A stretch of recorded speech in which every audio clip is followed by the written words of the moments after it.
Hi, welcome to Hoy and Tomorrow. I'm your host, Veronica Estrada. And I'm your host, Maribel Serrano. Yeah, and today we're in for a treat. I'm really excited and honored to be interviewing one of the creators of the show, Maribel Serrano. She's going to be sharing some of her background story with us, and we get to know a little bit more about her, and I'm really looking forward to it. Hey, thank you so much. And some of you already know my story a bit, some of you are still new, and I'm just so thrilled to share everything that I've been through in hopes that you all can relate and are able to see the light at the end of the tunnel, whatever you're going through. Yeah, definitely. I'm sure that they're going to glean a lot from your story. And so with that, I'll kick it off and just ask, tell us a little bit about where you're from. Yeah, so my background, I was born in Jalisco, Mexico, and I was brought to this country at the age of 4. So I started school here from preschool on to finish college. I have a degree in broadcast journalism. I went to California State University, Northridge. And I guess what sets me apart from many people in this country is the fact that I'm a dreamer. I was under the DACA program, and I grew up living in the flesh, being undocumented before there was a movement, before there was a program, and having to learn at such a young age as a child and preteen and a teenager and a young adult how to cope with that secret and that burden. Again, before there were any outlets, or before it felt safe to speak out, and while there was still a shame, and especially that young, I had to learn, teach myself how to cope, read the right books, turn to personal development. Right, I see. And sort of become my own therapist. Yeah, I hear that. That definitely resonates with me, and some of the challenges that we experience as well, being Latino in South Central for my part, and it's like reading has really been a huge savior for me. So I'm really curious about that and just what got you started on that personal development path. Yeah, sure. So I was like 13 years old, and I saw in the library a shelf of books that were free, and I saw one called Awaken the Genius. Not Awaken the Giant Within, it was Awaken the Genius. It's an easier read, more pictures, and I became introduced to the idea of the power of the human mind and how we think, our subconscious mind, how we create our habits. And I just found it fascinating in the sense of like, wow, humans have so much more power than we know. And at that young age, I decided I want to explore this more. And then being able to turn to that, then I read books like How to Win Friends and Influence People, Think and Grow Rich, and other books that just really touch on what humanity is, how we behave as humans, and how we can shift that and have different perspectives. And it's something that really saved me in many ways from all that I was experiencing. The shame that I'm not supposed to be here, the I'm not good enough, the nobody understands what I'm going through, I'm very lonely, and all of that, especially when you're trying to find your identity and find yourself, and you already have so many emotions, so many things happening internally, so to add this on top of that is not something that is easy. No, it's certainly not easy to overcome, but because I do know you on a personal level, I know that you've definitely exceeded the expectations that society had for you, and you even exceeded your own expectations that you had for how you're going to show up in the world, and being and really stepping into being a phenomenal woman, and serving as an activist. And I know you also worked throughout college, right? So I think that's also a huge factor that we need to talk about. Oh yeah, thank you so much. I found the light thanks to personal development and going to the trainings and doing the work, not just reading it but applying it and growing each time. It's like, okay, now I'm going to take this course, now I'm going to take this route, instead of just staying in one place when it comes to my development, and also I think that with everything that's happening around the world today, it is something that I want to bring to people, is the idea that we've dealt with trauma, and it is trauma what young immigrants go through, and it should be acknowledged as that, with the nightmares and everything that comes along with it. The fear, living in fear of the raids, the raids that are happening now. Yes. You know, that is something that you really lived through. The kids that are being locked in cages, separated from their parents, all of that is trauma, and that will stay Right. with them.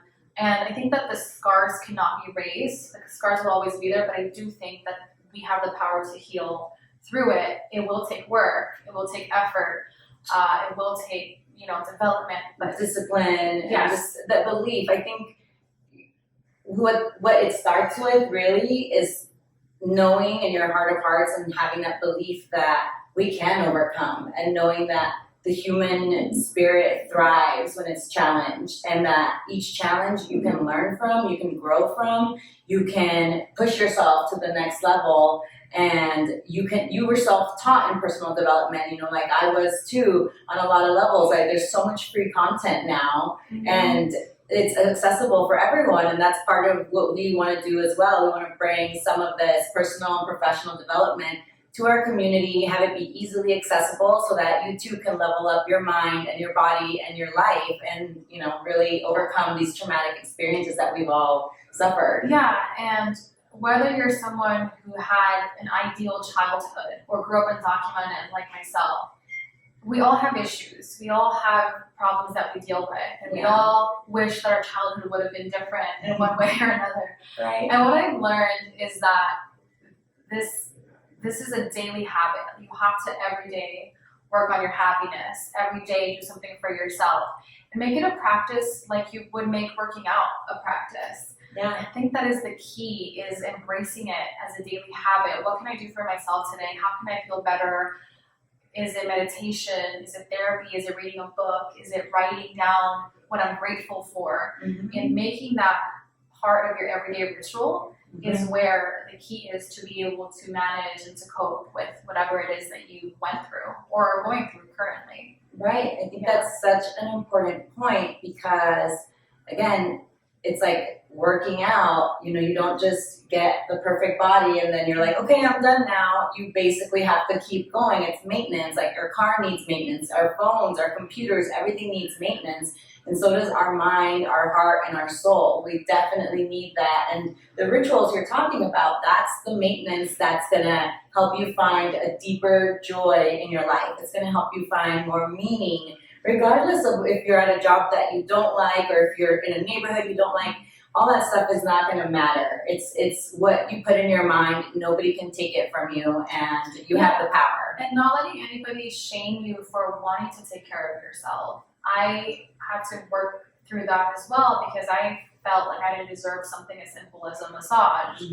I had this shame of, like, I grew up in a household where there wasn't a very friendly demeanor between my parents, and there was always complaining about, like, I work so hard and I do all this for my kids. And so I had this subconscious feeling of, like, if anybody deserves a massage, if anybody deserves, it's my mother, it's my parents, like, I'm good.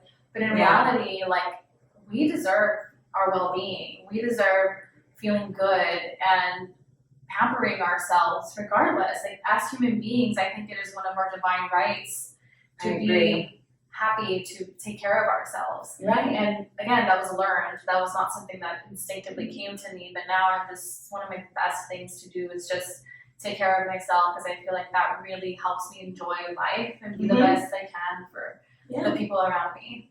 Right. And I want to ask, how did you make time for personal development when you were younger?